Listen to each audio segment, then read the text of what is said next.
ये डेमोक्रेसी की जीत है। पीटीआई थोड़ा ये जम्मू कश्मीर के अवाम की जीत है और ये जीत जो है इस बात की अक्कासी करती है कि जो 5 अगस्त 2019 को जम्मू कश्मीर के साथ जो नाइंसाफियाँ हुई, जो बर्बरियत हुई, जो यहाँ जबर और तोगियान की चक्की चली और जिसके खिलाफ मेरी आवाज़ हमेशा बुलंद रही है, ये उसका नतीजा है कि आज इंशाअल्लाह ताला मुझे पब्लिक ने मैंडेट दिया है।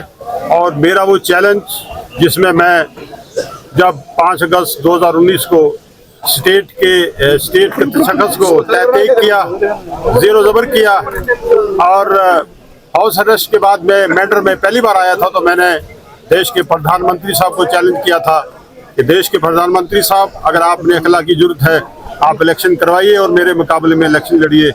आज मुझे अल्लाह का लाख लाख शुक्र है कि पब्लिक ने और अल्लाह तबारक ताला ने मेरा वो चैलेंज, उसमें मैं कामयाब हो गया। आज मोदी साहब की जमात जो है उसका जम्मू कश्मीर से सफाया हो गया है और पर्टिकुलरली मैं कहूँगा कि पीर पंजाल से हमने उसको लखनपुर कर दिया है।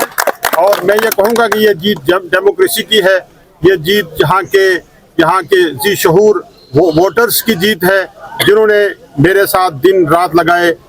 इतनी बड़ी साजिशें होने के बावजूद, इतनी बड़ी कंस्पिरेसी होने के बावजूद, और यहाँ जो हमारे जो मुखालिफ तंजीमें थी, पर्टिकुलरली मैं कहूँगा कि RSS और भारतीय जनता पार्टी ने लोगों की ज़मीर खरीदने की कोशिश की।